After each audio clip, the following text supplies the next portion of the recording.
ಮನೆಯ ಮೇಲ್ಛಾವಣಿ ಕುಸಿದು ಮಹಿಳೆ ದುರ್ಮರಣ, ಕುಟುಂಬಸ್ಥರ ಆಕ್ರಂದನ.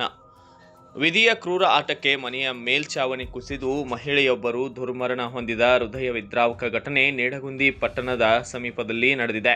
ಮೃತರನ್ನ 56 ವರ್ಷದ ಮಹಾದೇವಿ ಶಿವಾನಂದ ವಾರದ್ ಎಂದು ಗುರುತಿಸಲಾಗಿದ್ದು, ಲಭ್ಯವಾದ ಮಾಹಿತಿಯ ಪ್ರಕಾರ ಮಹಾದೇವಿಯವರು ತಮ್ಮ ಮನೆಯಲ್ಲಿ ಇದ್ದ ವೇಳೆ ಏಕಾಏಕಿ ಮನೆಯ ಮೇಲ್ಛಾವಣಿ ಕುಸಿದು ಬಿದ್ದಿದೆ.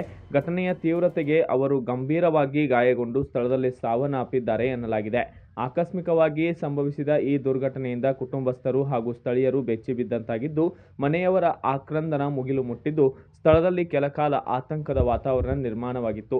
ಘಟನೆಯ ಸುದ್ದಿ ತಿಳಿಯುತ್ತಿದ್ದಂತೆಯೇ ನಿಡಗುಂದಿ ಪೊಲೀಸ್ ಠಾಣೆಯ ಅಧಿಕಾರಿಗಳು ಸ್ಥಳಕ್ಕೆ ಧಾವಿಸಿ ಎನ್ಕ್ವೈರಿ ನಡೆಸಿದ್ದು, ಪೊಲೀಸ್ ಅಧಿಕಾರಿ ಶಿವಾನಂದ ಪಾಟೀಲ್ ಅವರು ಸ್ಥಳ ಪರಿಶೀಲನೆ ನಡೆಸಿ ಘಟನೆಯ ಕುರಿತು ಮಾಹಿತಿಯನ್ನ ಸಂಗ್ರಹಿಸಿದ್ದಾರೆ.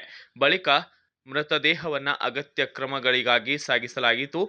ಇದೇ ವೇಳೆ ಕಂದಾಯ ಇಲಾಖೆ ಸಿಬ್ಬಂದಿಗಳು ಹಾಗೂ ದಂಡಾಧಿಕಾರಿ ವೈಎಸ್ ಸೋಮನಕಟ್ಟಿ, ಸಲೀಂ ಯಲಗೋಡ್, ನಾನಗೌಡ ಪಾಟೀಲ್ ಹಾಗೂ ಪಟ್ಟಣ ಪಂಚಾಯಿತಿಯ ಮುಖ್ಯ ಅಧಿಕಾರಿಯಾದಂತಹ ಪ್ರತಾಪ್ ಕೋಡಗೆ ಅವರು ಸ್ಥಳಕ್ಕೆ ಭೇಟಿ ನೀಡಿ ಪರಿಸ್ಥಿತಿಯನ್ನ ಅವಲೋಕಿಸಿದ್ದಾರೆ.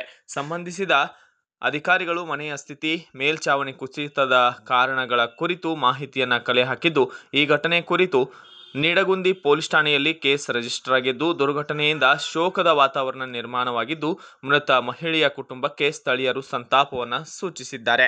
Bureau report, Kannada Janashree news, Nidagundi.